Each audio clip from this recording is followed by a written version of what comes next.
যে জাদু প্রেমী সে গেছে জাদু দেখার জন্য, যে কবিতা প্রেমী সে গেছে কবিতা শোনার জন্য, যে পাগল দেখতে চায় সে গেছে পাগল দেখার জন্য, যে গণক পছন্দ করে গেছে গণক দেখার জন্য। বলেন তো আমার আপনার নবী জাদুকর নাকি? আরো জোরে বলেন জাদুকর নাকি? আমার আপনার নবী কবি নাকি? আমার আপনার নবী পাগল নাকি? আমার আপনার নবী গণক নাকি? এগুলো নবীজি কিছুই নয়। তবে কাফেররা এই চারটা শব্দ নবীর থেকে মানুষকে ঠেকানোর জন্য ব্যবহার করত। তবে এই চারটি শব্দ কোনো মানুষের চারিত্রিক ত্রুটির কারণ হতে পারে না।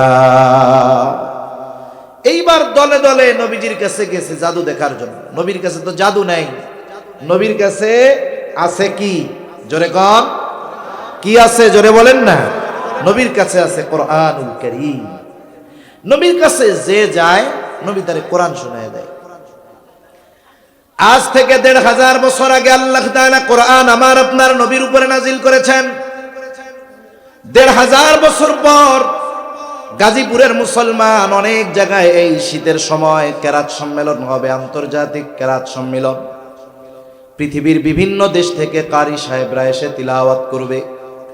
অনেকে কারি সাহেবদের তিলাওয়াত শুনে আবার আমাদের কাছে এসে অভিযোগ দায়ের করে, বলে হুজুর তিলাওয়াত তো বড় মধুর, বড় সুন্দর, কিন্তু মুখে দাড়ি নাই। কয় না এরকম?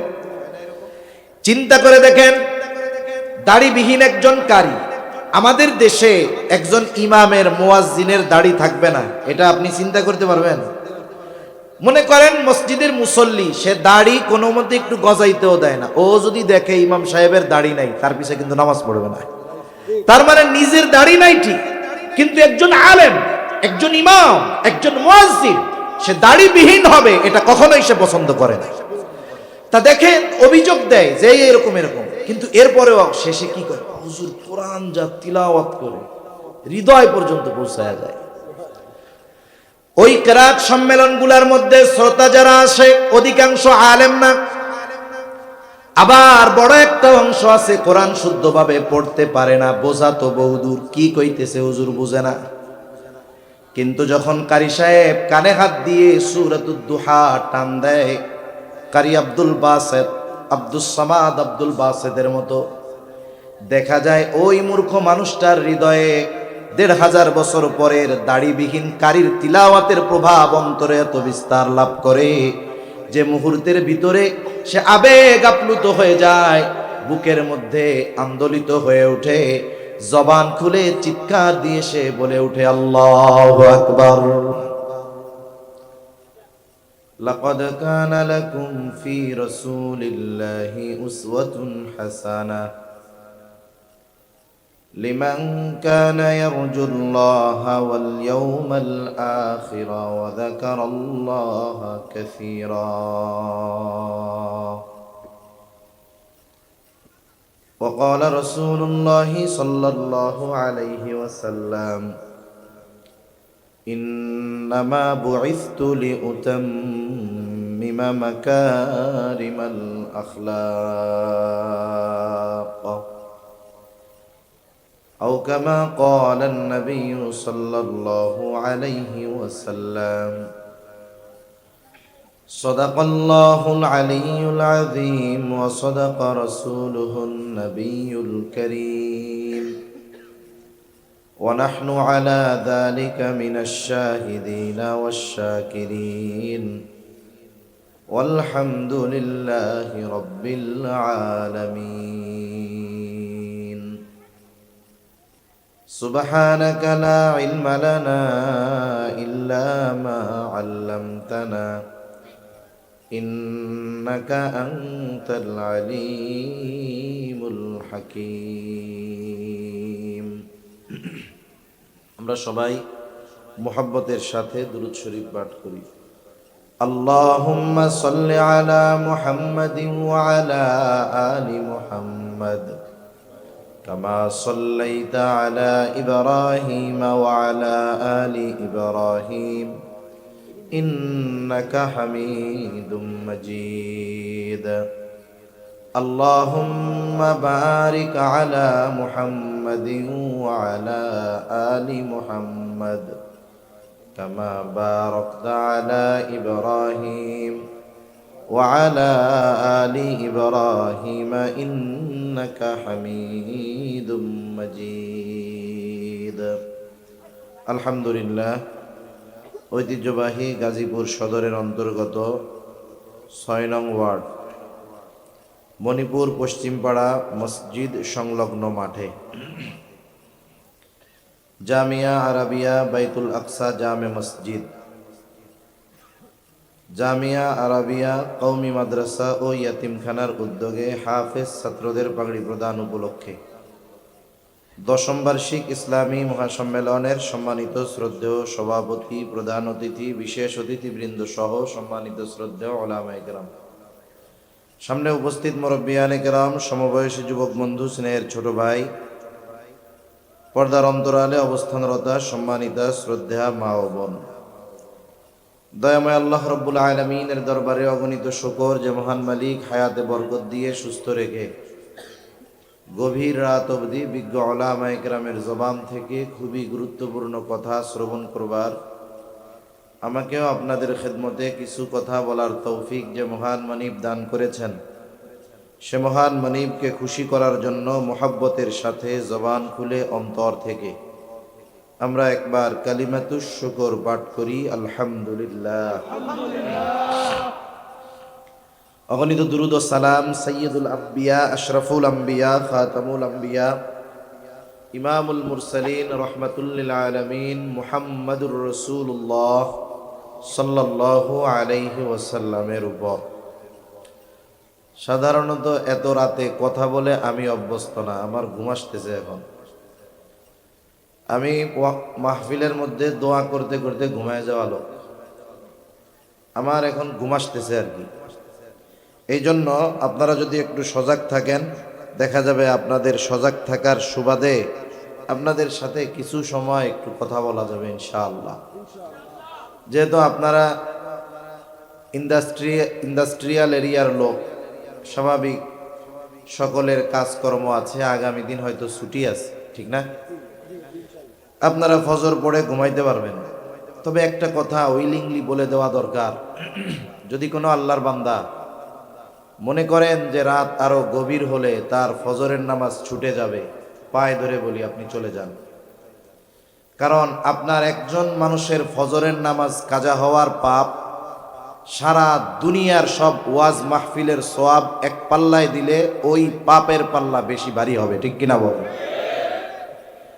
আমাদের মূল উদ্দেশ্য দ্বীনি মাহফিলগুলোর মানুষকে নামাজি বানানো।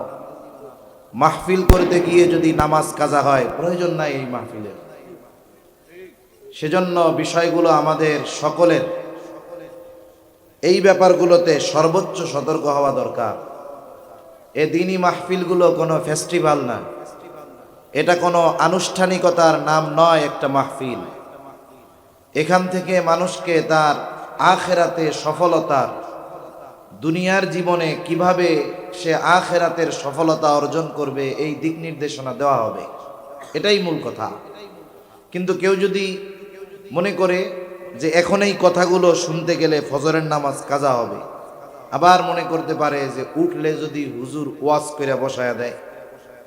এক ওয়াজ করা শুরু করছে, মানুষের অভ্যাস হলো প্রথমে কিছু সময় বসবে, এরপরে সবাই বসবে প্রথম, এরপরে শ্রোতাদের ক্লাসিফিকেশন হয়ে যাবে। একদল কিছু সময় বসবে, এলো হুজুরে দেখতে আসছে, আগে কোনোদিন দেখে নাই, সুন্দর মতো দেখবে হুজুর কালা না ধলা, দাড়ি পাকা কাঁচা আছে কিনা, মোটা না চিকুন, দেখা শেষ, আস্তে করে উঠবে।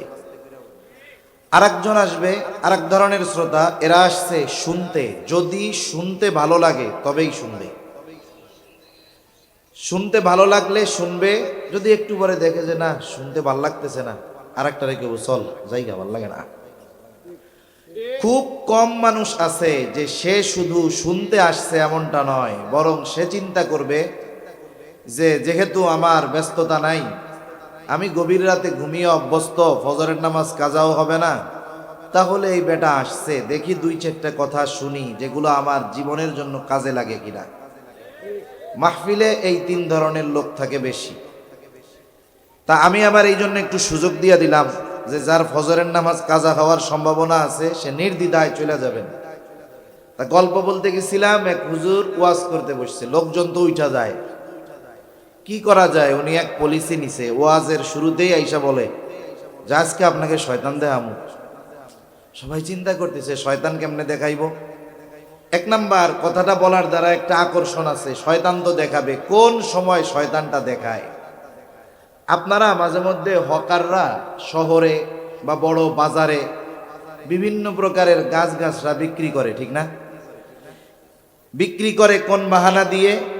তার কাছে বক্সের মধ্যে কিছু সাপ আছে, এই সাপটা দেখামু লাস্টে, এই একটা আকর্ষণ দিয়ে আগে পাবলিকরে ভুলভাল দিয়া পাশের জঙ্গল থেকে কেটে আনা গাছের গোড়া শিকড় আগে বিক্রি করে লয়। আর পাবলিক চিন্তা করে কোন সময় দেখব, এই চিন্তা করে করে ওই বেটার কথা যে মিথ্যা, তার এক গাছড়ায় সব রোগ সেরা যায়, এটা সবাই জানে মিথ্যা, এরপরেও ওই আকর্ষণের কারণে খেয়ালের সাথে কথাগুলো শুনতে থাকে, ঠিক কিনা বলেন? আবার কত জায়গায় তাদের কিছু কর্মীও আছে, মানুষগুলো যখন চারদিকে গোল হয়ে ওগুলো দেখে, আল্লাহর বান্দার পকেট থেকে তার মোবাইল, মানিব্যাগ, টাকা পয়সা নেওয়ার জন্য কিছু লোক ওনাদের নিয়োগ দেওয়া থাকে, আছে না? এরকম আছে। সবাই খেয়ালে বসে রয়েছে শয়তান কোন সময় দেখাবে। কিছু সময় পর, আধা ঘন্টা হয়ে গেছে, একজন লোক যেই উঠা দাঁড়াইছে, কয় ওই দেখেন শয়তান। তা আমি আবার শয়তান টয়তান দেখাবো না। রাত বেশি হইলে আমি অধিকাংশ জায়গায় যদি হয়ে যায়, আমি এই কথা বলি, ফজরের নামাজ কাজার সম্ভাবনা থাকলে চলে যায়। কারণ আপনি লজ্জায় যদি বসে থাকেন আর কাজা যদি এই কারণে নামাজটা হয়ে যায়, তাইলে পাপী আমি একা না, মাহফিল কর্তৃপক্ষ হইব, ঠিক কিনা বলেন?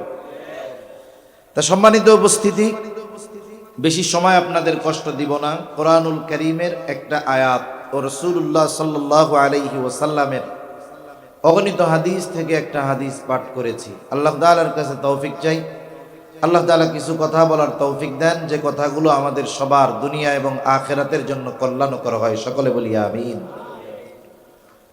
যে আয়াতখানা আমি আপনাদের খেদমতে তিলাওয়াত করেছি, উক্ত আয়াতের মধ্যে আল্লাহ তাআলা মূলত আমাদের জন্য, বিশেষ করে মুমিন যারা আল্লাহর প্রতি বিশ্বাস রাখে, আখিরাতের প্রতি বিশ্বাস রাখে, আমাদেরকে খাস করে উদ্দেশ্য করে আল্লাহ তাআলা রাসূলুল্লাহ সাল্লাল্লাহু আলাইহি ওয়াসাল্লামকে আদর্শ হিসাবে গ্রহণ করতে বলেছেন। নবীজি সাল্লাল্লাহু আলাইহি ওয়াসাল্লামকে যদি আদর্শ হিসাবে আমরা গ্রহণ না করি, আমাদের কি ক্ষতি হতে পারে? এই যে বিগত একটা লম্বা সময় অতিবাহিত হয়েছে, ওই সময় মানুষ হাজারো রকমের জুলুম অত্যাচারের শিকার হয়েছে, মিথ্যাচারের শিকার হয়েছে, মানুষের অধিকার ছিনিয়ে নেওয়া হয়েছে, মানুষ ন্যায় বিচার পায় নাই। এই জন্য ওই অতীতের কষ্ট থেকে আমরা এখন আশা করি, এটা আমরা মনে প্রাণে কামনা করি, আগামীর বাংলাদেশের শাসনভার যাদের হাতে যাবে তারা যেন সত্যবাদী হয়, তারা যেন ন্যায়পরায়ণ হয়, তারা যেন আমানতদার হয়, তারা যেন মানুষের অধিকার বাস্তবায়ন করে। এটা চাই কি চাই না? সবাই আমরা চাই, কিন্তু বাস্তবতা হলো আমরা যেটা চাই আগে ওই বিষয়গুলো নিজেদের অর্জন করতে হবে। আমি সত্যবাদী শাসক যদি চাই, আমাকে সত্যবাদী হতে হবে।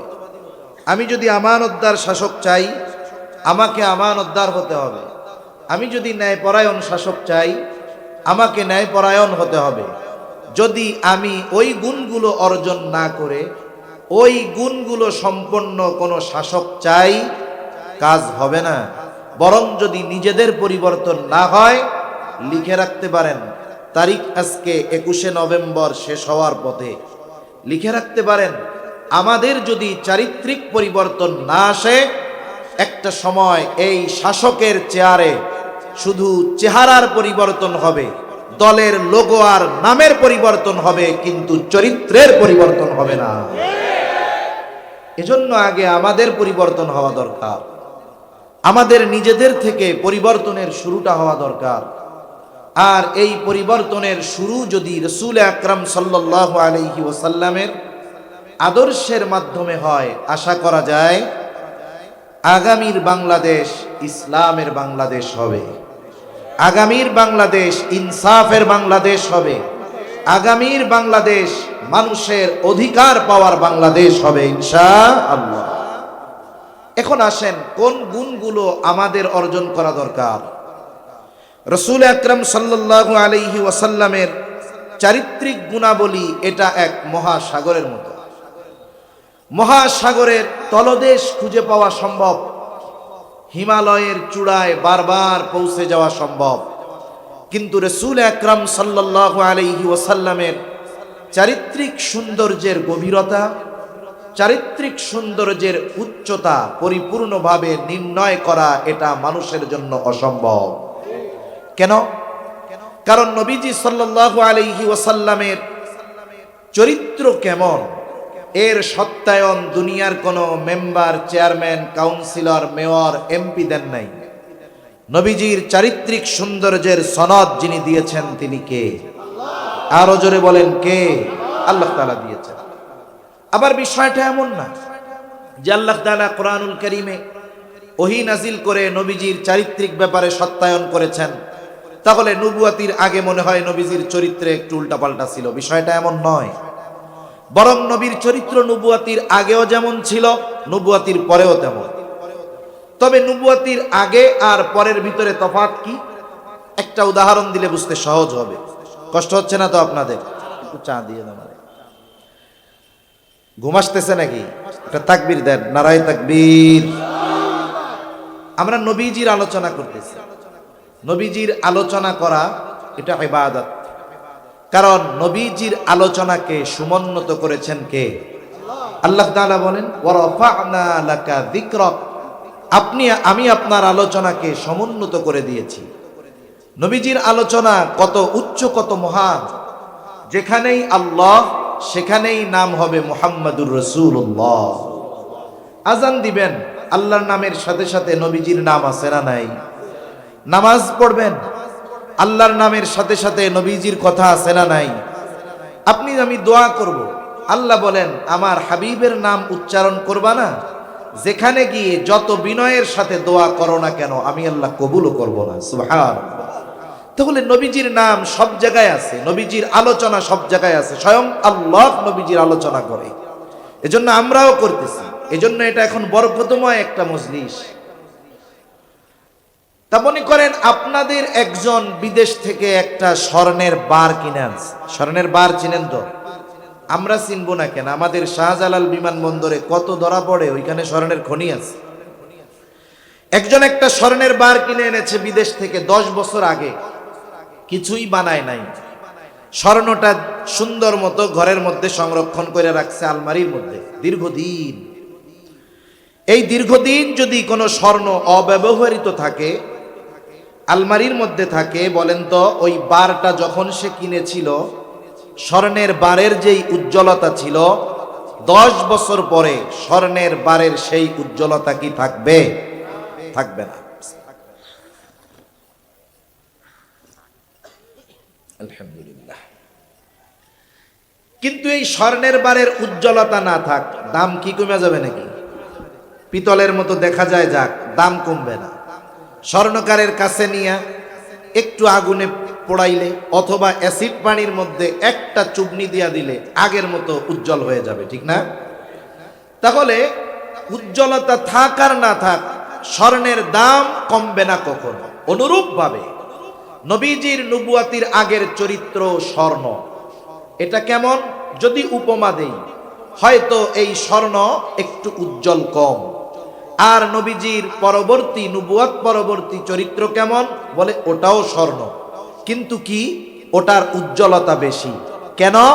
বলে নবুয়াতির আগে নবীজির চারিত্রিক সৌন্দর্যে মুখরিত হয়েছে শুধু মক্কাবাসী, আর নবুয়াতির পরে নবীজির চরিত্রে মুখরিত হয়েছে, নবীজির চরিত্রে মুগ্ধ হয়েছে গোটা বিশ্ববাসী। সুবহান।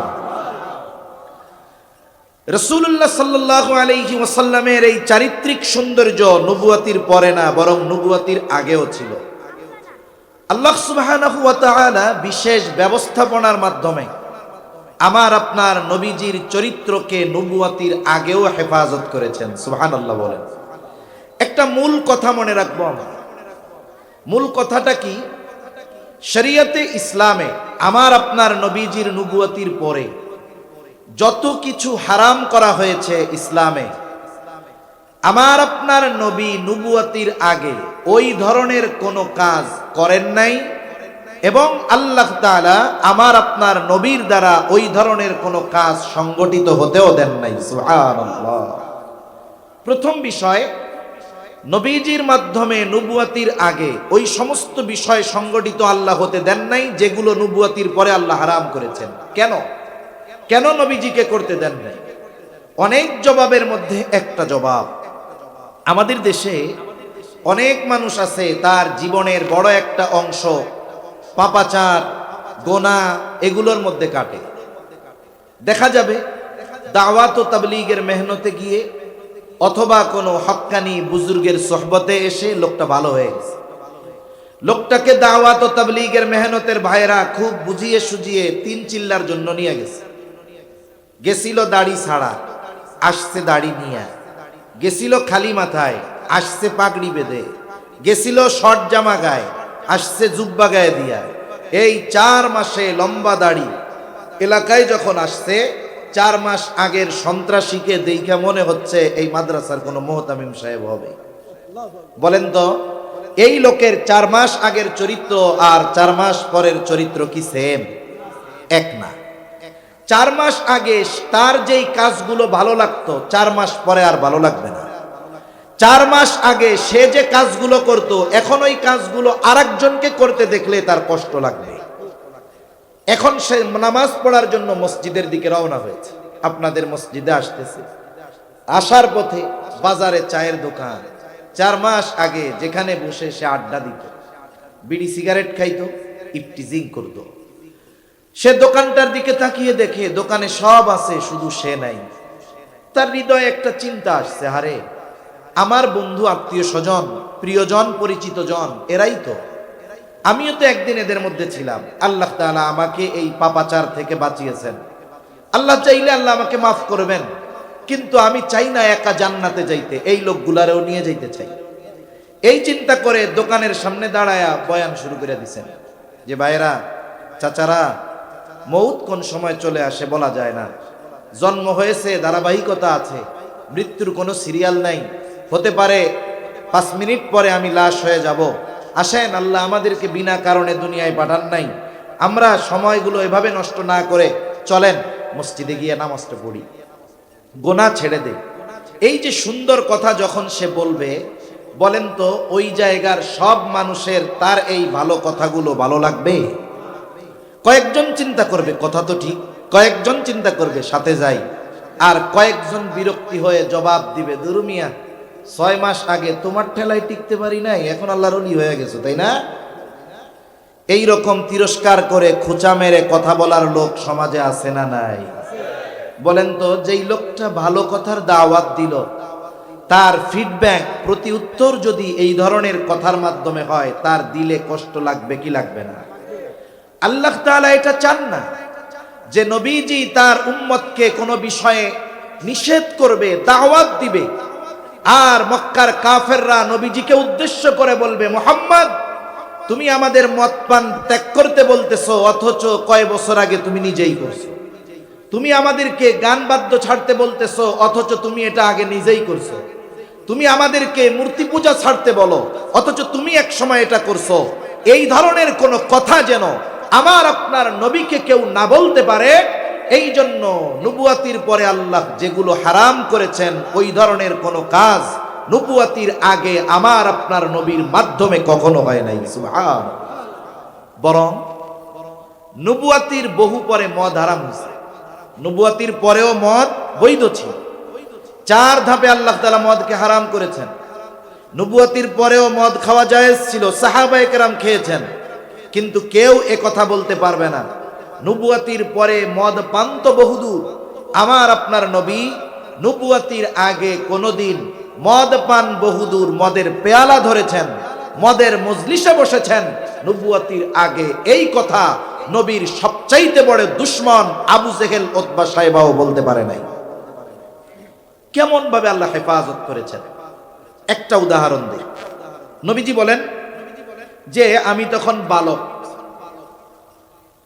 10-11 বছর 12 বছর বয়স, মক্কার মধ্যে বড় একটা বিবাহ অনুষ্ঠান হবে। অনুষ্ঠানের মূল আকর্ষণ কি? রাতের বেলা খাবার দাবারের পরে সারা রাত ব্যাপী নাচ গানের আয়োজন। সকলে খুব আনন্দিত যে সারা রাত নাচ গান হবে। এইবার খাওয়া দাওয়া শেষে সবাই অপেক্ষা করতেছে কখন ডাক আসবে যে নাচ গানের অনুষ্ঠান কোথায় হবে। নবীজি সাল্লাল্লাহু আলাইহি ওয়াসাল্লাম বলেন, খাওয়া দাওয়া সেরে আমরা বসে আছি, ইতিমধ্যে একজন ঘোষণাকারী ঘোষণা দিলেন, তাড়াতাড়ি আসো, অমুক জায়গায় নাচ গানের অনুষ্ঠান শুরু হবে। এই কথা বলার সাথে সাথে সকলে উঠে হুড়মুড়িয়ে দৌড় শুরু করছে। কারণ কি চিন্তা করে, আগে গিয়া আগে বসতে পারলেই তো ভালো মতো দেখা যাবে, শোনা যাবে, ঠিক কিনা বলেন? ওটা তো আর ওয়াজ মাহফিল না। ওয়াজ মাহফিলে কত জায়গায় দেখি সামনে ফাঁকা, 10 বার কইছি আসে না। আমি কই যেই লোকদের 10 বার বললে পেছন থেকে সামনে আসে না, 1 ঘন্টা ওয়াজ করব আর এই ওয়াজের উপরে ওরা আমল করবে, শয়তান বিশ্বাস করলেও আমি বিশ্বাস করি না। কারণ যেই লোক যেই হুজুরের কথায় সামনে থেকে পিছে আসতে পারে না, সে ওই হুজুরের কথায় সুদ ছেড়ে দিবে, ওই হুজুরের কথায় ঘুষ ছেড়ে দিবে, ওই হুজুরের কথায় পর্দা মানে বেপর্দা ছেড়ে দিবে, এটা বিশ্বাস করার মতো মনে হয় না। এরপরেও কিছু আল্লাহর বান্দা তো আছে, তারা থাকবেই। তো সম্মানিত উপস্থিতি, নবীজি বলেন সবাই দৌড় শুরু করছে। এইবার নবীজিকে তারা ডাকতেছে, মোহাম্মদ আসো আসো আসো, নাইলে তুমি আগে না গেলে তোমরা জায়গা পাবো না, তাড়াতাড়ি আসো। নবীজি বলেন ওরা তো দৌড় শুরু করছে, আমার 2 চোখ জুড়ে ঘুম চলে আসছে, আমি ক্লান্ত হয়ে গেছি, ওরা আমাকে রেখেই চলে গেছে। নবীজি বলেন আমি ঘুমিয়ে পড়েছি বাড়ির এক পাশে, সারা রাত কেটে গেছে, নাচ গান ভোর রাত্রে শেষ, আমার কোনো খবর নেই, কোনো আওয়াজ আমার কানে আসে নাই, আমি প্রচন্ড ঘুমে আচ্ছন্ন। সকাল বেলায় সূর্যের আলো আমার চোখে যখন পড়েছে, ঘুম ভাঙছে, কেউ নেই, সারা রাত কি হয়েছে আমার কোনো খবরও নাই। সুবহান। এভাবে আল্লাহ তাআলা আমার আপনার নবীকে হেফাজত করেছেন। আমি নবুয়াতির আগের কথা বলতেছি। নবুয়াতির আগে কাফেররা আমার আপনার নবীর চরিত্রের ব্যাপারে আল আমিন, আস-সাদিক উপাধি দিয়েছে। কাফেররা আমার আপনার নবীকে বারবার হত্যার অপচেষ্টা করেছে, কিন্তু ওই কাফেররা নবীজির চারিত্রিক ব্যাপারে অপবাদ দেওয়ার দুঃসাহস করতে পারে নাই। নবীজি নামাজে গিয়েছেন, সেজদায় উটের নাড়ি ভুড়ি এনে চাপিয়ে দেওয়া হয়েছে যাতে নবী মারা যায়। নবীজির গলার সাথে কাপড় শক্ত করে পেঁচিয়ে ধরা হয়েছে যেন মারা যায়। নবীজিকে হত্যা করার জন্য আরবের সব গোত্রের থেকে 1 জন প্রতিনিধি নিযুক্ত করা হয়েছে, যাতে সম্মিলিতভাবে তারা নবীজির হত্যাকাণ্ডে অংশগ্রহণ করবে, কোন গোত্র যেন অন্য কাউকে দোষারোপ করতে না পারে। এইভাবে বারবার হত্যার অপচেষ্টা নবীকে করা হয়েছে, কিন্তু যারা হত্যার অপচেষ্টা করেছে তারাই আমার আপনার নবীর ব্যাপারে, চারিত্রিক ব্যাপারে কোনোদিন অপবাদ দেওয়ার দুঃসাহস করে না। রাসূল আকরাম সাল্লাল্লাহু আলাইহি ওয়াসাল্লামের থেকে মানুষদেরকে ঠেকানোর জন্য কাফেররা নবীজির ব্যাপারে 4টি শব্দ বেশি ব্যবহার করত। কয়টি শব্দ? ঘুম আসতেছে আপনাদের মনে হয়? কয়টা শব্দ জবান খুলে বলেন না? 4টি শব্দ। মনে করেন আপনারা যদি সবাই মিলে আমারে কোন কথার কথা যে হুজুর আজকে একটু সারা রাত ওয়াজ করেন না, কোন তো আমি কি করবো? যদি রাজিও হই, আমার করার মতো অবস্থা নাই, আমি 1 ঘন্টার পরে কথা কইলে আমার বুক টুক সব ব্যথায়। তার মানে আমি 1 ঘন্টা 1 ঘন্টার বেশি করতে পারবো না। আপনারাও 1 ঘন্টা 1.5 ঘন্টার পরে বা 1 ঘন্টার পরে কাউকে জোর করে রাখা হবে না। এই জন্য এই মাহফিল প্রতিদিন হবে না। এই জন্য এই অল্প সময় একটু জবান খুলে কথা বলা যাবে তো ইনশাআল্লাহ। রাসূলুল্লাহ সাল্লাল্লাহু আলাইহি ওয়াসাল্লাম নবুয়াতির পরে গোপনে দাওয়াত দিয়েছে কয় বছর? কোন তো 3 বছর। কয় বছর? নবুয়াতির পরে গোপনে দাওয়াত দিয়েছেন কয় বছর? 3 বছর। 3 বছর পরে আল্লাহ তাআলা নবীকে নির্দেশ দিলেন, এখন আর গোপনে দাওয়াত দেওয়া যাবে না, দাওয়াত দিতে হবে প্রকাশ্যভাবে। আল্লাহ তাআলা বলেন, وأنذر عشيرتك الأقربين আল্লাহ রাব্বুল আলামিন জানায় দেন, আপনি সতর্ক করেন আপনার পাড়া প্রতিবেশী আত্মীয় স্বজন যারা আছে সবাইকে। নবীজি সাল্লাল্লাহু আলাইহি ওয়াসাল্লাম প্রকাশ্যে দাওয়াত দেওয়া শুরু করলেন। নবীজির কথার মাধুর্যতা, কোরআনের যেই প্রভাব সেটা কাফেররা খুব ভালোভাবেই উপলব্ধি করতে পেরেছিল। কিন্তু বাস্তবতা হলো তারা জানে যদি ঈমান আনি তাহলে নেতৃত্ব থাকবে না, যদি ঈমান আনি মুহাম্মাদের কথায় চলতে হবে।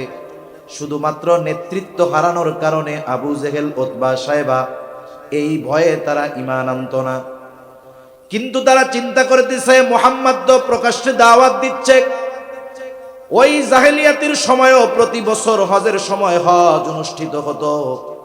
কাফেররা চিন্তা করলো এই সময় তো পৃথিবীর বিভিন্ন প্রান্ত থেকে মানুষেরা বাইতুল্লাহ জিয়ারতে আসবে, আর মুহাম্মদ যদি তাদের কাছে গিয়ে তার ধর্মের দাওয়াত দিয়ে দেয় তাহলে দেখা যাবে মানুষেরা মুহাম্মাদের ধর্মে দীক্ষিত হয়ে যাবে। তারা পরামর্শ করলো কেমন করে মানুষদেরকে মুহাম্মাদের থেকে ফিরিয়ে রাখা যায়, দূরে সরায় রাখা যায়। তাদের পরামর্শ সবার মধ্যে সিদ্ধান্ত হয়ে গেল যে যখন মানুষেরা মক্কায় আসা শুরু করবে, মক্কায় প্রবেশের যতগুলো রাস্তা আছে, যতগুলো গেট আছে, সব প্রবেশ দ্বারে আমরা আমাদের প্রতিনিধি নিযুক্ত করে দিব। এই কথা অনুযায়ী মক্কার যতগুলো প্রবেশদ্বার ছিল, রাস্তা ছিল, সবগুলোর মাথায় লোকজন নিয়োগ করে দেওয়া হলো। মনে করেন লোকজন আসতেছে, ওই দরজার মুখে বা রাস্তার মুখে একদল লোক দাঁড়ানো, উঁচু আওয়াজে ঘোষণা, কিন্তু একজন কবি তার ধারের কাছেও তোমরা যাবা না। উত্তর দিকে আর এক গ্রুপ দাঁড় করায়া দিছে। এবার বলে যে শোনো আগন্তুকেরা, এই মক্কায় একজন মানুষ আছে, তার নাম হলো মুহাম্মদ, সে কিন্তু একজন গণক, তার কাছে তোমরা কেউ যাবা না। পশ্চিম প্রবেশদ্বারে আর এক দলকে দাঁড় করিয়ে দিয়েছে। তারা উঁচু আওয়াজে প্রত্যেকটা আগন্তুকের কানে পৌঁছিয়ে দিচ্ছে, শোনো মক্কায় একজন লোক আছে, তার নাম হলো মুহাম্মদ, সে কিন্তু পূর্ব দিক দিয়ে যারা আসতেছে মানুষেরা উঁচু আওয়াজে ঘোষণা করে জানিয়ে দিচ্ছে, শোনো মক্কায় একজন লোক আছে, তার নাম হলো মুহাম্মদ, খবরদার সে কিন্তু জাদুকর, তার কাছে তোমরা কেউ যাবা না। এই যে পৃথিবীর বিভিন্ন প্রান্ত থেকে মানুষেরা মক্কায় আসতেছিল, নবীজি ও নবুয়তির পরে তখন মক্কায় পৃথিবীর আনাচে কানাচে মানুষ মুহাম্মদকে তাকে চিনে না। আল্লাহ তাআলা বলেন মিডিয়া লাগবে না নবী, আপনার দুশমনদের মাধ্যমে আপনার নাম আমি সবার কানে পৌঁছায়া দিব। যারা আসছে দেখুক আর না দেখুক, নাম কিন্তু যাই না গেছে মুহাম্মদ। শহরে ঢুকছে সবার মুখে কথা, মুহাম্মদ, কে রে মুহাম্মদ? একেবারে এইভাবে সবাই রে দাওয়াত দিয়া তার কাছে যাইতে মানা করছে। তাইলে মনে হয় জাদুকর হইলেও ছোটখাটো জাদুকর না, মুহাম্মদ কবি হইলেও ছোটখাটো কবি না, মুহাম্মদ গণক হলেও ছোটখাটো গণক নয়, মুহাম্মদ মনে হয় ছোটখাটো পাগল নয়। এই জন্য যাইতে মানা করছে। আগে করছিল মানা করার পর এখন আরো মুহাম্মাদের চেহারাটা দেখার জন্য তারা আগ্রহী হয়ে গেছে। ওরা মানা করছে খবরদার মুহাম্মাদের কাছে যাবা না। আর মক্কায় ঢুকে সকলে খোঁজাখুঁজি শুরু করছে কোথায় সেই মুহাম্মদ। যে জাদু প্রেমী সে গেছে জাদু দেখার জন্য, যে কবিতা প্রেমী সে গেছে কবিতা শোনার জন্য, যে পাগল দেখতে চায় সে গেছে পাগল দেখার জন্য, যে গণক পছন্দ করে গেছে গণক দেখার জন্য। বলেন তো আমার আপনার নবী জাদুকর নাকি? আরো জোরে বলেন জাদুকর নাকি? আমার আপনার নবী কবি নাকি? আমার আপনার নবী পাগল নাকি? আমার আপনার নবী গণক নাকি? এগুলো নবীজি কিছুই নয়। তবে কাফেররা এই চারটা শব্দ নবীর থেকে মানুষকে ঠেকানোর জন্য ব্যবহার করত। তবে এই চারটি শব্দ কোনো মানুষের চারিত্রিক ত্রুটির কারণ হতে পারে না। এইবার দলে দলে নবীজির কাছে গেছে জাদু দেখার জন্য। নবীর কাছে তো জাদু নাই, নবীর কাছে আছে কি? জোরে কন, কি আছে জোরে বলেন না? নবীর কাছে আছে কোরআনুল কারীম। নবীর কাছে যে যায় নবী তারে কোরআন শোনায় দেয়। আজ থেকে ১৫০০ বছর আগে আল্লাহ তাআলা কোরআন আমার আপনার নবীর উপরে নাজিল করেছেন। ১৫০০ বছর পর গাজীপুরের মুসলমান অনেক জায়গায় এই শীতের সময় কেরাত সম্মেলন হবে, আন্তর্জাতিক কেরাত সম্মেলন। পৃথিবীর বিভিন্ন দেশ থেকে কারি সাহেবরা এসে তিলাওয়াত করবে। অনেকে কারি সাহেবদের তিলাওয়াত শুনে আবার আমাদের কাছে এসে অভিযোগ দায়ের করে, বলে হুজুর তিলাওয়াত তো বড় মধুর, বড় সুন্দর, কিন্তু মুখে দাড়ি নাই। কয় না এরকম? চিন্তা করে দেখেন, দাড়িবিহীন একজন কারি, আমাদের দেশে একজন ইমামের মুয়াজ্জিনের দাড়ি থাকবে না, এটা আপনি চিন্তা করতে পারবেন? মনে করেন মসজিদের মুসল্লি, সে দাড়ি কোনো মতে একটু গজাইতেও দেয় না। ও যদি দেখে ইমাম সাহেবের দাড়ি নাই, তার পিছে কিন্তু নামাজ পড়বে না। তার মানে নিজের দাড়ি নাই ঠিক, কিন্তু একজন আলেম, একজন ইমাম, একজন মুয়াজ্জিন, সে দাড়িবিহীন হবে, এটা কখনোই সে পছন্দ করে না। তা দেখেন অভিযোগ দেয় যে এরকম এরকম, কিন্তু এরপরেও শেষে কি করে, হুজুর কোরআন যা তিলাওয়াত করে হৃদয় পর্যন্ত পৌঁছায়া যায়। ওই কেরাত সম্মেলনগুলোর মধ্যে শ্রোতা যারা আসে অধিকাংশ আলেম না, আবার বড় একটা অংশ আছে কোরআন শুদ্ধভাবে পড়তে পারে না, বোঝা তো বহুদূর, কি কইতেছে হুজুর বুঝে না। কিন্তু যখন কারি সাহেব কানে হাত দিয়ে সূরাতুদ দুহা টান দেয়, কারি আব্দুল বাসেত, আব্দুস সামাদ আব্দুল বাসেতের মতো, দেখা যায় ওই মূর্খ মানুষটার হৃদয়ে ১৫০০ বছর পরের দাড়িবিহীন কারির তিলাওয়াতের প্রভাব অন্তরে এত বিস্তার লাভ করে যে মুহূর্তের ভিতরে সে আবেগ আপ্লুত হয়ে যায়, বুকের মধ্যে আন্দোলিত হয়ে ওঠে, জবান খুলে চিৎকার দিয়ে সে বলে উঠে আল্লাহু আকবার। বলে কি বলে না? বলেন না আপনারা? কারি সাহেব যখন টান দেয়, আমি তো এরকম পারি না, আমার আগে ভাই কত সুন্দর টান দিছে, কত সুন্দর তিলাওয়াত করেছে মুফতি তুফাজ্জল হুসাইন আফতাবি হাফিজাউল্লাহ, আল্লাহ তাআলা হযরতকে কবুল করেন, সকলে বলি আমিন। তাহলে ১৫০০ বছর পরে দাড়িবিহীন একজন কারীর জবানে তিলাওয়াত শুনে যদি মানুষের অন্তরে এতটা প্রভাব বিস্তার হতে পারে, ১৫০০ বছর আগে যার কাছে স্বয়ং আল্লাহ তাআলা কোরআন নাজিল করেছেন, তার ওই জবানের তিলাওয়াত শুনে মানুষ কতটা প্রভাবান্বিত হতে পারে এটা চিন্তাও করা যায় না। মানুষেরা আসতো নবীজির কাছে জাদু দেখার জন্য, কবিতা শোনার জন্য।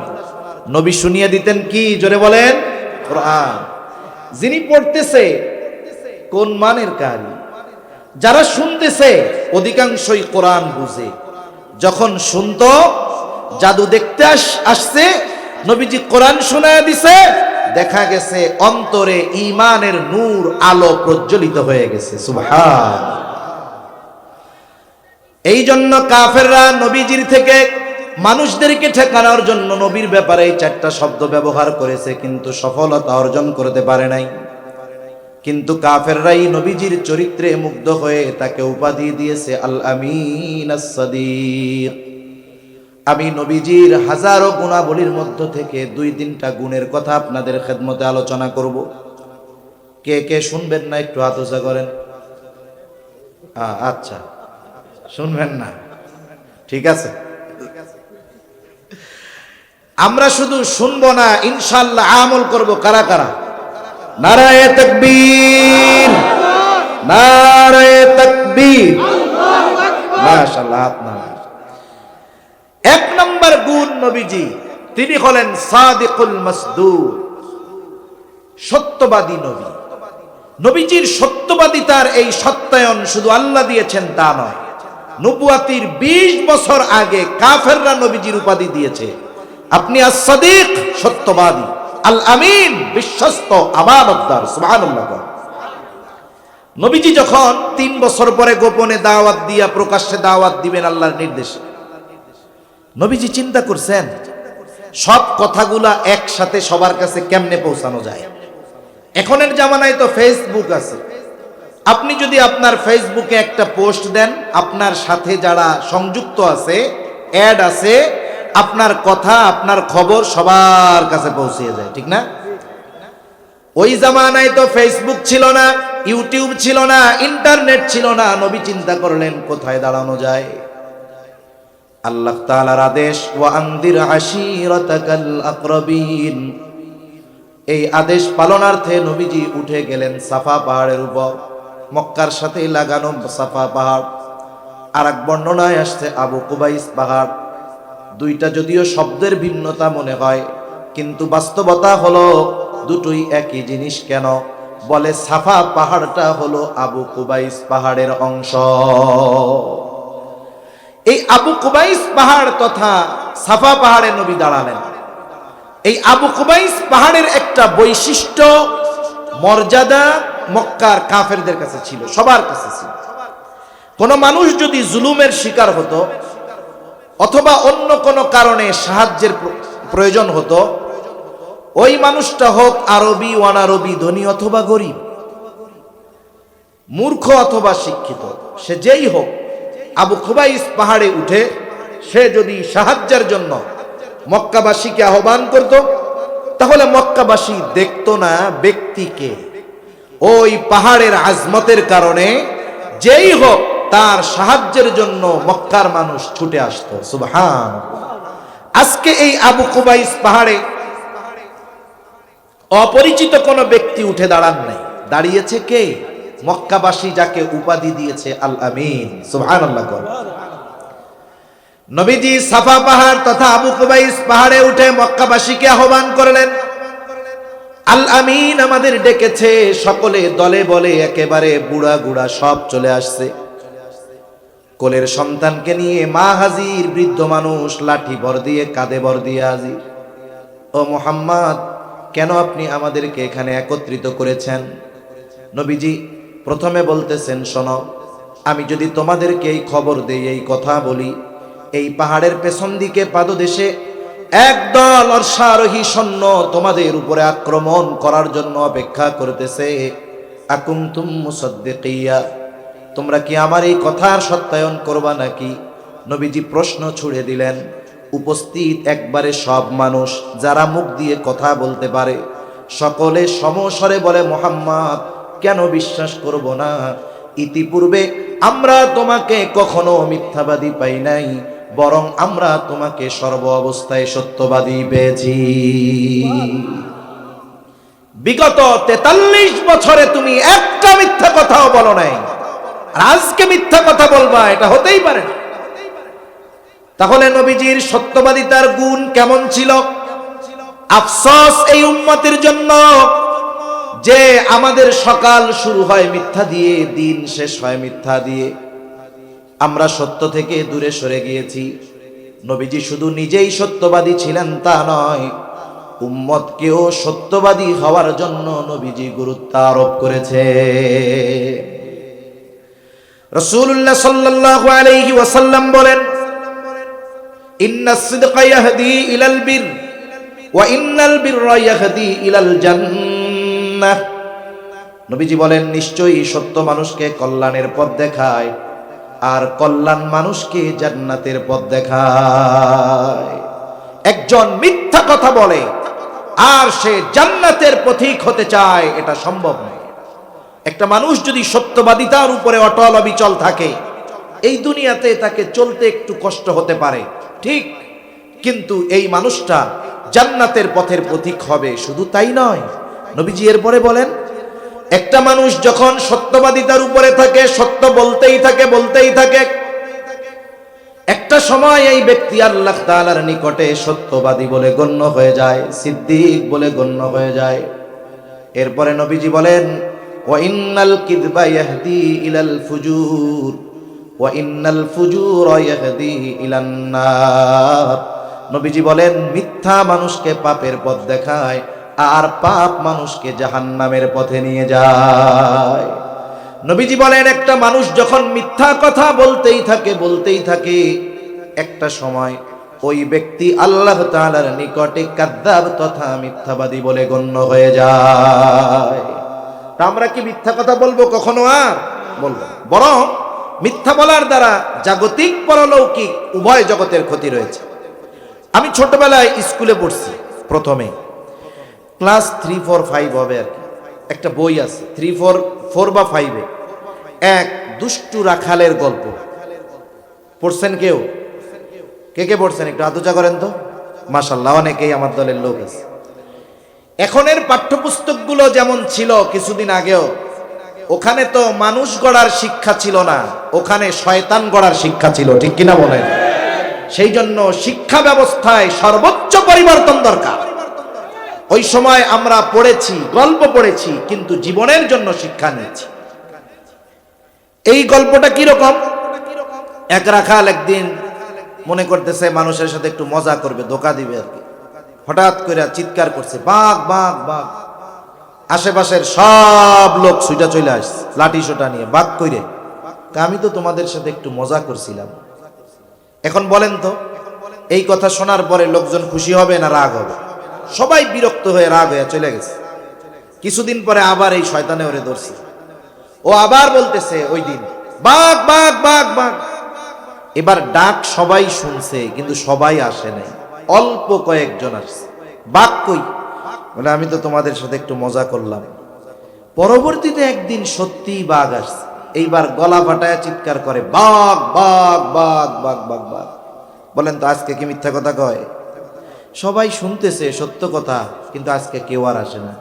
তার মানে একটা মানুষ যখন মিথ্যার উপরে প্রতিষ্ঠিত হয়ে যায়, ও কোরআন শরীফ মাথায় নিয়ে আল্লাহর কসম কইরা সত্য কথা কইলে ওরে কেউ বিশ্বাস করে না। এটা একটা জাগতিক ক্ষতি। কেউ যদি আমার ব্যাপারে এই ধারণা নিশ্চিতভাবে পোষণ করে যে উনি মিথ্যা কথা বলে, তাহলে আমার সত্য কথাগুলাও মানুষ বিশ্বাস করবে না।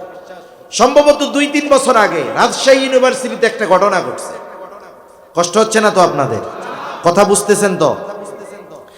তা ঘটনাটা কি? বন্ধুরা মিলে পদ্মার পাড়ে গোসল করতে গেছে। রাজশাহী জেলাটা একেবারে পদ্মার পাড়ে, বিভাগটা খুব সুন্দর, দেখার জায়গা আছে। এখন বন্ধুরা গোসল করতে গেছে। এক বন্ধু পানির মধ্যে ডুব দিছে, দীর্ঘ সময় আছে ডুব দিয়া। বন্ধু বান্ধব ভাবছে যে ও মনে হয় ডুবে গেছে বা মরে গেছে, তাড়াতাড়ি ওরে কয়েকজনে ধইরা উপরে উঠাইছে। পরেও বলতেছেন, আরে বন্ধু, আমি তোমাকে একটু ডজ দিছি, একটু মজা করছি তোমাদের সাথে, আমি পানির নিচে ডুব দিয়ে অনেক সময় থাকতে পারি। তার মানে বন্ধুরা জানছে এ ডুব দিয়ে পানির নিচে অনেক থাকতে পারে। এখন কিছুদিন পর সে থাকতে পারুক আর না পারুক, বলছে যে আমি তোমাদের সাথে এটা মজা করছি আর কি। কিছুদিন পর হলো কি, আবার গোসল করতে গেছে। এইবার ওই যুবক নাকি পানির নিচে ডুব দিছে, তো আর উঠে না। আগের বার ওই যে বন্ধুদের সাথে মজা করছে, ধোকা দিছে, মিথ্যা কথা বলছে। এইবার ওরা চিন্তা করছে বন্ধু তো ডুব দিয়া এমনি অনেক সময় থাকতে পারে, ওরা আর এটারে কোনো গুরুত্বই দেয় না। কিন্তু সময় অনেক যায়, উঠে না কেন? দেখা গেল হয়তো সে যখন ডুব দিয়েছে, মানুষ কিন্তু কথা বলতে বলতে চলতে চলতে স্ট্রোক করে। পথ চলতেছে, হঠাৎ স্ট্রোক করে বসতে পারে, কথা বলতেছে স্ট্রোক করে ফেলতে পারে। হয়তো পানির মধ্যে ডুব দিছে, এই অবস্থায় স্ট্রোক হয়ে গেছে, আর উঠতে পারে নাই, শেষ। এখন দেখেন, আগের দিন সে সত্য বলুক মিথ্যা বলুক আর ধোকা দিক, এই কারণে কি হলো, পরের দিন সে যখন বিপদে পড়ছে, মানুষ ছাত্ররা মনে করছে এটা মনে হয় ও স্বাভাবিকই করে। এজন্য অনেক সময় মানুষ যদি মিথ্যাবাদী হিসাবে প্রতিষ্ঠিত হয়, তাহলে বিপদের সময় সত্য বললেও কেউ বিশ্বাস করে না। আমার মা বোনরা আছে, একটু কথা বলি ওনাদের সাথে, ওনাদের ব্যাপারে। এটা মা বোনদের ক্ষেত্রে বেশি হয়। মনে করেন বাসায় ছোট বাচ্চা আছে, 2-3 বছর বয়স, বিবাহের সময় খুব মোহাব্বত কইরা ওনারে একজন একটা ডিনার সেট দিছে, ওই ডিনার সেটটা বাহির করেছে। এখন ছোট 4 বছরের বাচ্চা গ্লাসটা নিয়ে পানি খাইতে গিয়া ফালায়া ভেঙে ফেলছে। সাথে সাথে মায়ের মেজাজ গরম হয়ে গেছে, সে এত শখের গ্লাস ভেঙে ফেললি। বাচ্চারা কিন্তু মার এক্সপ্রেশন বুঝে, মানে মা যে কি করতে চাচ্ছে চেহারা দেখলেই বোঝে যে মুড ভালো না গরম। যেই দেখছে চেহারা গরম, লাঠি হাতে মায়ের দিতে যাবে, দিছে এক দৌড়, ঘর থেকে বের হয়ে গেছে। মহিলা মানুষ তো, সে তো আর দৌড়িয়ে রাস্তায় গিয়ে ছেলেকে ধরে এনে পিটাতে পারবে না, একটা কৌশল অবলম্বন করছে। বলতেছে এখন কই যাবা, যাও, পরে বাসায় আসবা না, তখন আসলে ধুলাই দিব, আর এখন আয় কিছু কমো না। এই কথাটা যখন বলল, ছোট বাচ্চা মার কথা বিশ্বাস করছে, এখন গেলে কিছু বলবে না। এই যে কিছু বলবে না, মায়ের এই কথা বিশ্বাস করে সে যখন মার কাছে আসছে, সুন্দর মতো ধইরা, এরকম তো আপনাদের ফ্যামিলিতে হয় না মনে হয়, কম বেশি হয় না? আমার মা বোনরা করেন, কিন্তু ক্ষতি কি হলো? একদিন, 2 দিন, 3 দিন করার পর ওই বাচ্চা এক সময় বলবে, জামু না তুমি মিছা কথা কও। তার মানে এক সময় তার দিলে গেঁথে যাবে যে আমার মা, আমার বাবা, ভাই আমার সাথে মিথ্যা কথা বলে। ছোট বাচ্চাদের সাথেও মিথ্যা বলা যাবে না, সত্যই বলতে হবে। নবীজির কাছে একজন মহিলা তার বাচ্চা সহ এসেছেন। বাচ্চাটা মহিলার কাছ থেকে দূরে সরে গেছে, বারবার ডাকে, বাচ্চাটা আসে না, বাচ্চাদের সাথে খেলায় মগ্ন। এইবার ওই মহিলা হাতে মুঠ পাকিয়ে বাচ্চার দিকে ইশারা দিয়ে বলে, এদিকে আসো, মজা দিব। ছোট বাচ্চা মজার লোভে চলে আসছে। এইবার মা হাত খুলে বাচ্চার হাতে একটা খেজুরের টুকরা দিলেন। রহমাতুল্লিল আলামিন নবীজি খেয়াল করতেছে। নবীজি এবার ওই মহিলাকে বলতেছে, মহিলা, তুমি যদি বাচ্চার হাতে কিছু না দিতা, অবশ্যই তুমি মিথ্যাবাদী বলে গণ্য হয়ে যেতা। এজন্য জীবনের প্রতিটা ক্ষেত্রে আমরা সত্যের উপরে প্রতিষ্ঠিত হব, বলেন ইনশাআল্লাহ। ফোনেও মিথ্যা কথা বলবো না, ঘুরিয়ে ফিরিয়ে মিথ্যা কথা বলবো না। আবার অনেক সময় অনেকে বলে, সত্য বলে কাঁদানোর চাইতে মিথ্যা বলে হাসানো ভালো। কত রোমান্টিক কথা! এই কথাগুলো খুব মোটিভেশনাল স্পিকার যারা আছে, মোটিভেশনাল স্পিকার এদেশে যতগুলো আছে, এরা মোটিভেশনাল স্পিকার এসবে অধিকাংশ বাটপার, অধিকাংশ সিটিংবাজ। ওর ঘরে পারিবারিক শান্তি নাই, ও আমাকে আপনাকে আইসা ওয়াজ করবে যে এভাবে এভাবে করুন, জীবন শান্তি হবে। এই যে মোটিভেশনাল স্পিকার, মনে রাখবেন, মুমিনের সবচাইতে বড় মোটিভেশন কোরআন আর সুন্নাহর মধ্যে। কোরআন হাদিসের বাইরে মুমিনের জন্য প্রকৃত কোনো মোটিভেশন নাই, ঠিক কিনা বলেন? আর এই পৃথিবীর মানব সভ্যতার সবচাইতে বড় মোটিভেশনাল স্পিকার মুহাম্মাদুর রাসূলুল্লাহ সাল্লাল্লাহু আলাইহি ওয়াসাল্লাম। আর ওনার মোটিভেট গুলো হাদিসের পাতায় পাতায় সংরক্ষিত আছে। আপনি নিজে না পারেন, আলেমের কাছে যান, আপনার জীবনের সমাধানগুলো ওই আলেম কোরআন সুন্নাহর আলোকে বাতলিয়ে দিবে। আপনি আমি আমল করব, দুনিয়া আখিরাত উজ্জ্বল হয়ে যাবে ইনশাআল্লাহ। এটা কেন বললাম? এনাদেরকে তো বলে দিছি। আমার বিশেষ করে ফরহাদ হোসেন আশরাফি ভাই আমাকে দাওয়াত করে দিয়েছে। আমি বলছি যে নামের আগে কোনো কিছু লিখবেন না, যা দিছি হুবহু এইটা, কোনো কিছু লেখা নাই। কত জায়গায় লেখা থাকে মোটিভেশনাল স্পিকার, এরকম কত শব্দ। সবচেয়ে বড় মোটিভেশন আছে কোরআনুল কারীমের মধ্যে, ঠিক কিনা বলেন? কোন কথার থেকে মোটিভেশনের দিক গেছি, কার স্মরণ আছে? বলেন তো কোন জায়গা থেকে গেলাম? হ্যাঁ, সত্য বলে কাঁদানোর চাইতে মিথ্যা বলে হাসানো ভালো। সুন্দর লাগে শুনতে, কিন্তু বাস্তবতা এটা নয়। মানুষকে আনন্দ দেওয়ার জন্য মিথ্যা বলার কোনো সুযোগ নাই। অনেক সময় এই নববী দায়িত্বের চেয়ার, এই চেয়ারটা দেখতেছেন কাঠের, বসে আছি আমি নাদান, কিন্তু এই চেয়ারটার ওজন আছে অনেক। দায়িত্বটা কি জানেন? ওয়াজ করা, এটা নবীওয়ালা কাজ।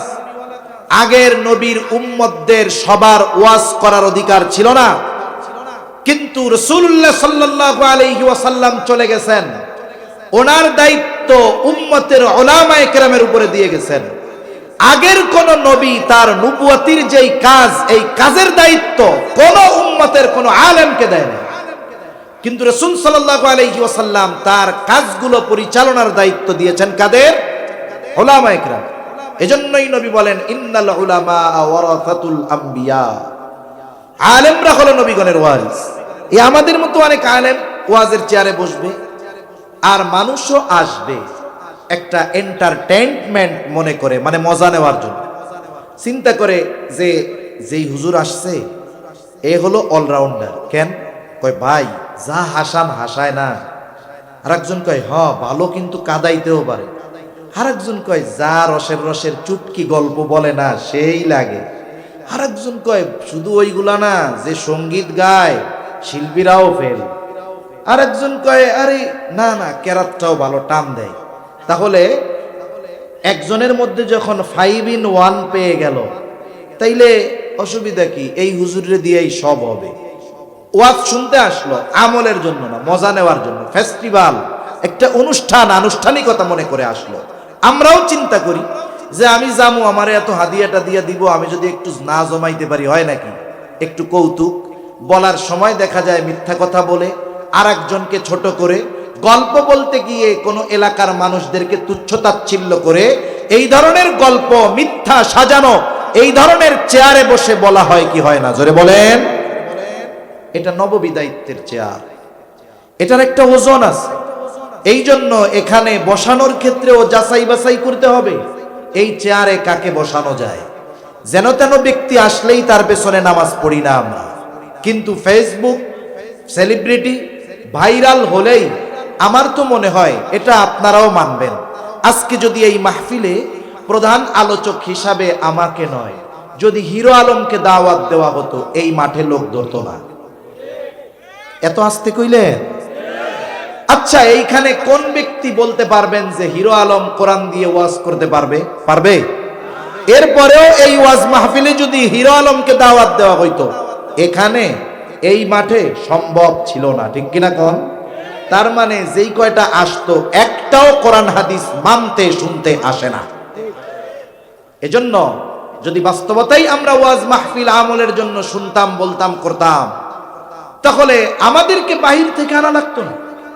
আপনার এলাকার আলেম, আপনার মসজিদের খতিব, আপনার মসজিদের ইমাম এখানে বসে ওয়াজ করলে এর চাইতে বেশি লোক আইসা শুনতো। কিন্তু কি জন্য আসি? আমি শুরুতেই বলছি, কেউ দেখতে, কেউ শুনতে, খুব কম মানুষ কথাগুলো শুনে আমল করতে। আমরা তৃতীয় দলের হওয়ার চেষ্টা করি, আল্লাহ তৌফিক দান করেন। এরপরেও কথা, বাইরের থেকে মুসাফির আসলে বা অপরিচিত কেউ আসলে, দূরবর্তী কেউ আসলে, ঠিক আছে, তার ব্যক্তির কারণে আকর্ষণ থাকতে পারে, কিন্তু পরিপূর্ণ ব্যক্তি নির্ভর হলে হবে না। আমাকে কোরআন সুন্নাহকে প্রাধান্য দিয়ে এরপরে মাহফিলগুলো আসতে হবে। তা এই ধরনের চেয়ারে বসে মিথ্যা কথা বলে হাসায়, অহরহ দলিল প্রমাণ। আমরাও তো ওয়াজ মাহফিল শুনি, মোবাইলে আমরাও শুনি, কে কি বলতেছে শুনি আমরা, মিথ্যা মিথ্যা ঘটনা দিয়ে। অথচ দেখেন, নবীজি তার সারা জীবনে মজা করেছেন, কোনোদিন মিথ্যা কথার মাধ্যমে মজা করেন নাই। নবীজি হাস্যরস করেছেন। কেমনে? এক লোক, বহু দূরের মানুষ, সে নবীজির কাছে এসে বলে, আমাকে একটা বাহন দেন, আমার অনেক দূরের পথ, আমারে যাইতে হবে। নবীজি বললেন, ঠিক আছে, তোমারে আমি একটা উটনির বাচ্চা দিব। কিসের বাচ্চা? সে বলে, ইয়া রাসূলুল্লাহ, কি বলেন, এই বাচ্চা দিয়ে আমি অত দূরে যাইতে পারবো? নবীজি বলেন, সব উটনির বাচ্চাই হয়, ঠিক কিনা বলেন? যেটা আজকে বড়, ওইটা এক সময় বাচ্চা ছিল না। সে তো তার মার কাছে বুড়া হইলেও সে বাচ্চা। নবীজি মজা করছেন।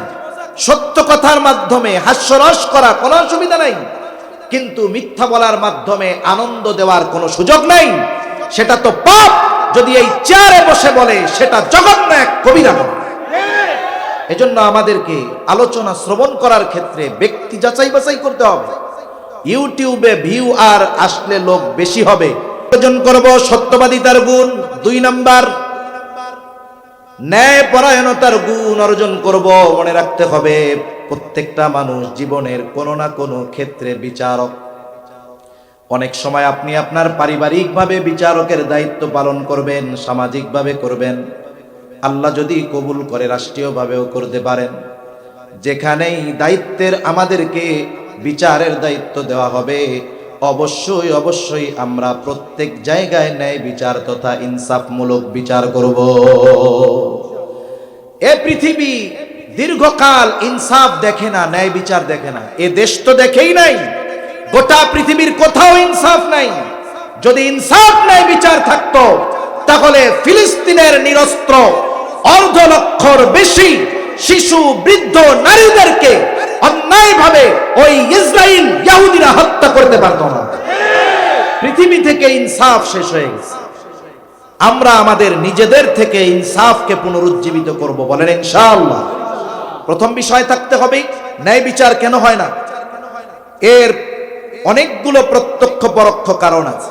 1 নম্বর বিষয়, আমাদের যদি কারো কোনো প্রভাব থাকে, একটু পাওয়ার থাকে, তাহলে অনেক সময় ন্যায় বিচার আমি মানতে চাই না, যদি ওই বিচার আমার বিপক্ষে যায়। আমরা দেখেছি এদেশের প্রধান বিচারক রায় দিবেন, রায় গেছে ক্ষমতাসীন দলের বিপক্ষে। কি হইছে? এক টোকা মাইরা সুন্দর মতো আমেরিকা পাঠায় দিছে, ঠিক কিনা বলেন? এজন্য শাসক গোষ্ঠী যদি ন্যায় বিচার মেনে না নেয়, তাহলে যারা বিচারক এরা কখনো ন্যায় বিচার করে না। প্রথমত, আমরা ন্যায় বিচার মানার এবং করার দুইটার ব্যাপারেই পরিপূর্ণ ইচ্ছা রাখবো, বলেন ইনশাআল্লাহ। আমি 2-3টা ঘটনা বলে আলোচনা শেষ করে দিব। এই 2টা বিষয় আমি বলবো, এর বেশি না। সোনালী যুগের মানুষের মধ্যে ন্যায় বিচার কেমন ছিল, ইনসাফ কেমন ছিল। খলিফাতুল মুসলিমিন হযরত ওমর রাদিয়াল্লাহু তাআলা আনহু। কষ্ট হচ্ছে নাকি আপনাদের? আর 15-20 মিনিট সর্বোচ্চ, একটু ধৈর্যের সাথে থাকা যাবে না ইনশাআল্লাহ। এরপরেও বলতেছি, যাদের মনে হচ্ছে যে ফজরের নামাজ কাজা হয়ে যাবে, আপনারা নির্দ্বিধায় চলে যেতে পারেন। আমি ডাক দিয়ে বলবো না, দেই মিয়া বসেন, এই করেন সেই করেন। 15 মিনিট, আমার ঘড়িতে 1:45, আমি 1টার মধ্যে শেষ করার চেষ্টা করবো ইনশাআল্লাহ। 2-1 মিনিট যদি যায় রাগ হয়ে না। ওমর রাদিয়াল্লাহু তাআলা আনহু খলিফাতুল মুসলিমিন, অর্ধ জাহানের শাসক। তোফাজ্জল হুসাইন আফতাবি ভাইয়ের আগে মুখলিসুর রহমান আজাদী সাহেব বয়ান করছে না, উনি হযরত ওমর রাদিয়াল্লাহু তাআলা আনহুর ব্যাপারে কথা বলছে। আপনারা শুনছেন হয়তো সবাই, যে ফুরাতের তীরে একটা প্রাণীও যদি সে তৃষ্ণায় বা ক্ষুধার্থে মারা যায়, আল্লাহ তাআলার কাছে এই ব্যাপারে আমাকে জবাবদিহিতার কাঠগড়ায় দাঁড়াতে হবে। সুবহানাল্লাহ, কেমন মন মানসিকতা, কেমন চিন্তা। ওমর রাদিয়াল্লাহু তাআলা আনহু অর্ধজাহানের শাসক, গেছেন বাজারে। আরে আমাদের তো ওয়ার্ডের যদি পাতি নেতা হয়, নেতা হওয়ার পরে ও বাজারে বাজার করতে গেলে প্রেস্টিজ থাকবে ওর। ও চিন্তা করে আমি বাজারের ব্যাগ নিয়ে হাঁটবো, ইজ্জত থাকবো, এত বড় নেতা আমি, ওয়ার্ডের সভাপতি, আমার ইজ্জত সম্মান থাকবো নাকি? অথচ খলিফাতুল মুসলিমিন কোথায় গেছে? বাজারে। কি কিনতে গেছে? একটা বাহন, ঘোড়া কিনবে। ঘোড়ার বিক্রেতাকে একজন ইহুদি, ওখান থেকে সুন্দর মতো ঘোড়া দেইখা শুইনা কিনা বাজারের বাইরে চলে আসছে। টাকা পরিশোধ করছে, ঘোড়া নিয়ে বাজারের বাইরে আসছে। ঘোড়ায় উঠতে গেছে, এইবার উইঠাই দেখে যে ঘোড়ার তো পায়ে ডিফেক্ট, এটা আমারে নিয়ে চলতে পারতেছে না। বাংলাদেশে যখন প্রথম প্রথম মোবাইল আসে, অনেক মানুষ ক্যামেরা ফোন কম দামে কেনার জন্য টানা মোবাইল, চূড়া মোবাইল কিনতো, ঠিক না? আমার এক পরিচিত জন, সে কিনতে গেছে একটা মোবাইল N70, একটা মোবাইল ছিল, পিছনে ক্যাচিং ছিল, একটা টান দিলে ক্যামেরা চলে আসতো। নোকিয়ার একেবারে সেলের, মানে রেকর্ড পরিমাণ সেল হয়েছে ওই মোবাইল। কিনতে গেছে, টানা মোবাইল কিনবে। যার কাছ থেকে কিনতে গেছে ও দেখাইছে যে সব ঠিক আছে, দেখো এই যে ঠিক আছে, হ্যাঁ হ্যাঁ হ্যাঁ। দেখার পর এখন টাকা পরিশোধ হবে, টাকা পরিশোধ করে দিছে। পকেট থেকে মোবাইল সিমিলার ওই রকম একটা বাইর করে দিয়ে বলছে, ভাই টানা মোবাইল তো সমস্যা আছে, ভাই বাড়িতে গিয়া কইলেন, দেখছেন তো সব চাচা। এইবার দুইজনে পৃথক হয়ে গেছে। আল্লাহর বান্দা সুন্দর মতো বাড়ি নিয়ে মোবাইল টিপ মারে, ওপেন হয় না। কিরে, এবার একটু নড়াচড়া করে দেখে মোবাইলের ক্যাসিং, ভিতরে সাবান ভরা,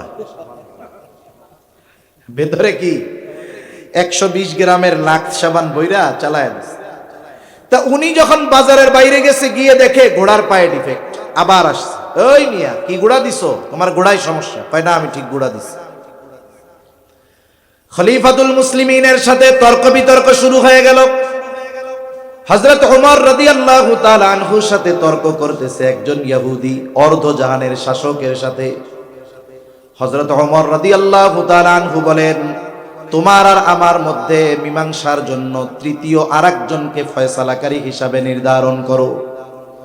ইহুদি নিজের ধর্মের কাউকে ফয়সালাকারী বানায় নাই, বিচারক বানায় নাই। বাজারের মধ্যে দেখা গেল সুরাই। বলে, খলিফা, আমার আর আপনার মধ্যে এই বিবাদ নিরসন করে দিবে, ফয়সালা দিবে এই সুরাই। সুরাই যা ফয়সালা দিবে আমি মেনে নিব।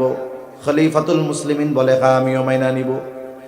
এইবার সুরাই বাদী বিবাদী উভয়ের কাছ থেকে কথা শুনতেছে।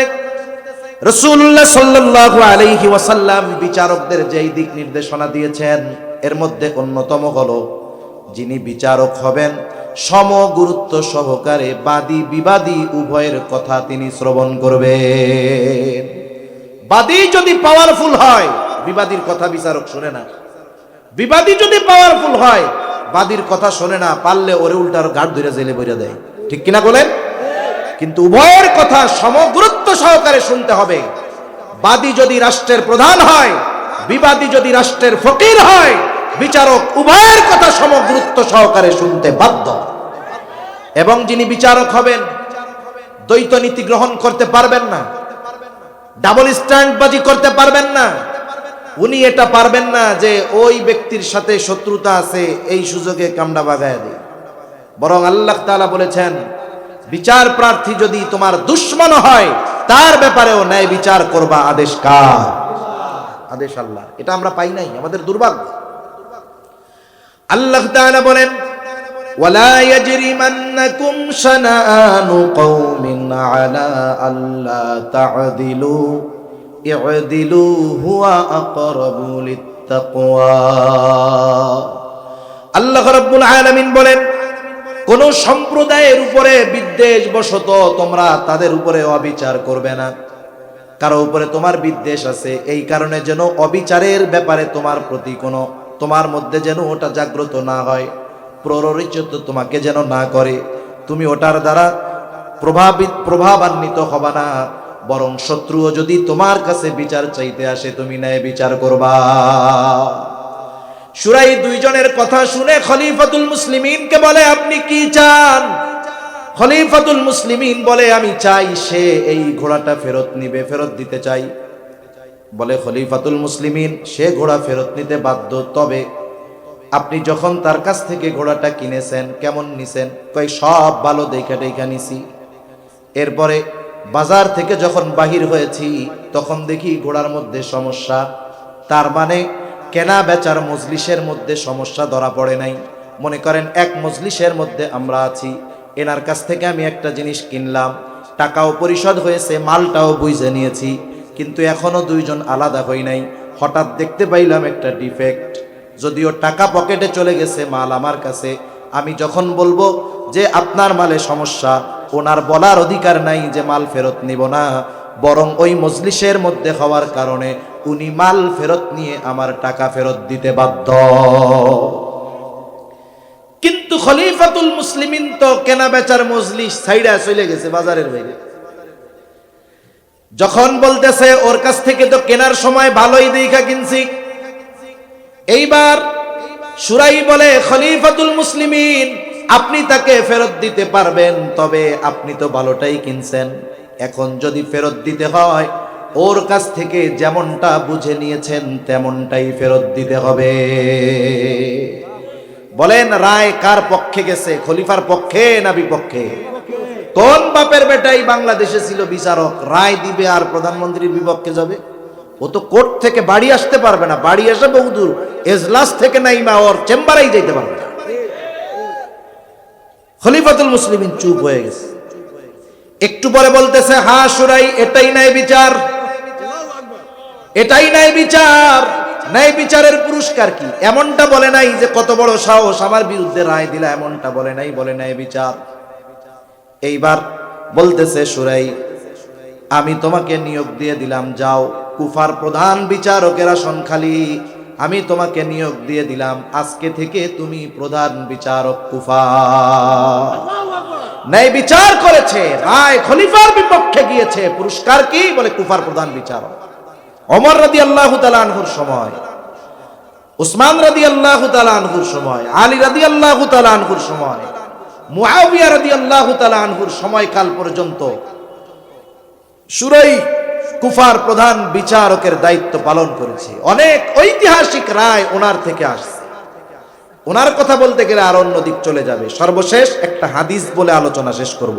তিনটা কইতে চাইছিলাম, টাইম নেই। রাসূল আকরাম সাল্লাল্লাহু আলাইহি ওয়াসাল্লাম এই পৃথিবীতে ন্যায় বিচারের সবচাইতে উত্তম দৃষ্টান্ত রেখে গিয়েছেন। বিচারের ক্ষেত্রে বংশপ্রীতি, স্বজন প্রীতি, গোত্রপ্রীতি, পরিবার আত্মীয় স্বজনের প্রীতি, এগুলোকে নবীজি স্থান দেন নাই, বরং নবীজি সব কিছুর ঊর্ধ্বে আল্লাহ প্রদত্ত আইনের মাধ্যমে ন্যায় বিচার প্রতিষ্ঠিত করেছেন। নবীজির কাছে আসছে চুরির অপরাধ নিয়ে, হাত কাটা হবে একজন মহিলা কুরাইশ বংশের। কুরাইশ বংশের সবচাইতে সম্মানিত শাখা ছিল তিনটা। কয়টা? জোরে গণ, জোরে বলেন কয়টা?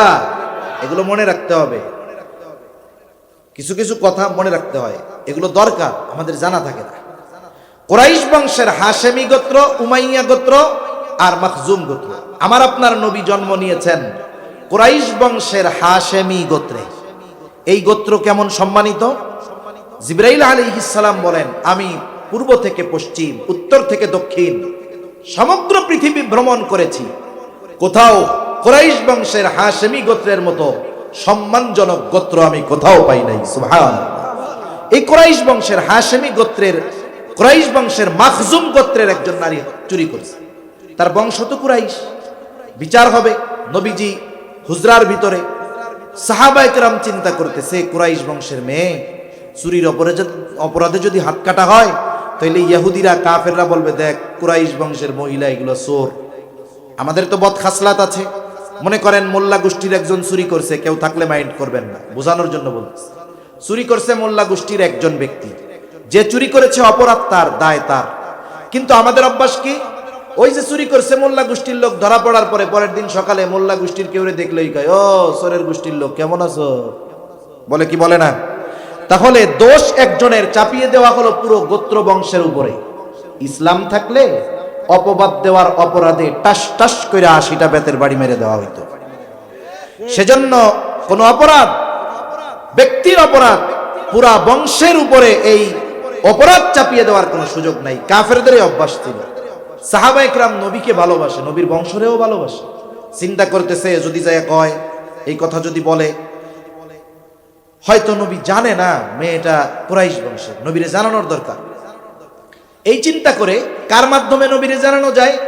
যায়েদ রাদিয়াল্লাহু তাআলা আনহুর ছেলে ওসামা সবাই মিলে শিখাইয়া দিছে যে তুমি তোমার নানার কাছে গিয়া কইবা, নানা যেই মহিলার হাত কাটা হইব এ কিন্তু কুরাইশ বংশের মহিলা। ছোট মানুষ যা শিখাইয়া দিছে যা তাই কইছে। অনেক সময় ছোট মানুষদের আমরা যা শিখাই দেই তাই কয় না। মনে করেন একদিন মাদ্রাসায় আসে নাই, পরের দিন তো আসবে, আসতে চায় না, কয় আম্মু গেলে আমারে মারবো হুজুরে। এখন মা শিখাইয়া দিচ্ছে, যাক তো তুমি যাই বলবা যে হুজুর তোমার পেটে ব্যথা ছিল, হুজুরে বলবা তোমার পেটে ব্যথা ছিল। এখন আসছে মাদ্রাসায়, হুজুরে ধরছে, কিরে গতকাল আসো নাই কেন? হুজুর আমার পেটে ব্যথা ছিল। হুজুরও চালাক, কয় তোর পেটে ব্যথা ছিল কইছে কেডা? কয় আমার আম্মু কইছে। ছোট মানুষ না, যা শিখাইয়া দিছে এটাই গিয়া বলে আর কি। এখন ওসামা রাদিয়াল্লাহু তাআলা ছোট, যা বলছে যা বলছে না, না যে মহিলা চুরি করছে না এ কুরাইশ বংশের মহিলা। নবীজি বুঝা গেছে। হুজরা থেকে নবীজি বের হয়ে এসেছেন, সাহাবায়ে কেরামকে উদ্দেশ্য করে নবীজি বলেন, তোমরা কি আমাকে এমন বিষয়ের সুপারিশ করতেছো যেই বিষয়ের শাস্তি কার্যকর করার আদেশ দিয়েছেন কে? আল্লাহ তাআলার চূড়ান্ত ফয়সালা, শাস্তি বাস্তবায়ন করতে হবে। পৃথিবীর সবাই মিলে যদি সুপারিশ করে এটা পরিবর্তনের কোনো সুযোগ নাই। নবীজি দাঁড়িয়ে গেলেন, খুতবা দিলেন। খুতবার মধ্যে নবীজি বলতেছেন, বক্তব্যের মধ্যে নবীজি বলেন, তোমাদের পূর্বে বহু সম্প্রদায়কে আল্লাহ তাআলা ধ্বংস করে দিয়েছেন এই কারণে যে যখন কোন সম্ভ্রান্ত মানুষকে চুরির অপরাধে আটক করা হতো, ওই যে সম্ভ্রান্ত ব্যক্তি, পাওয়ারফুল ব্যক্তি, বড় রাজনৈতিক নেতা, তাকে সম্ভ্রান্ত বংশের হওয়ার কারণে শাস্তি না দিয়ে তাকে ছেড়ে দেওয়া হতো। ঠিক কিনা গণ? আমরা দেখেছি বিগত সময়ের গণহত্যায় যারা জড়িত, যাদের প্রত্যক্ষ পরোক্ষ মদদে শত শত তরুণ যুবকের বুকে গুলি চালানো হয়েছে, ওই জালেম গুলাকে যখন কোর্টে হাজির করা হচ্ছে দেখে মনে হচ্ছে কেমন যেন ওরা শ্বশুর বাড়ি আসতেছে। কেন হাতে হাত করা নাই, কেন পায়ে বেড়ি নাই, এর জবাব দিতে হবে। আর আমরা দেখেছি বিগত সময় উলামায়ে কেরাম বছর পার হইছে, কেন আটকাইছে হুজুরেও জানে না, যারা আটকাইছে তারাও জানে না কোন অপরাধে আটকানো হয়েছে। এই সমস্ত মানুষগুলাকে, সম্মানিত মানুষগুলাকে যখন কোর্টে আনা হয়েছে, মাথায় বেড়ি, পায়ে বড়ি, হাতে হ্যান্ডকাপ, মাথায় হেলমেট, বুলেট প্রুফ জ্যাকেট পরিয়ে আনা হয়েছে। ঠিক কিনা বলে?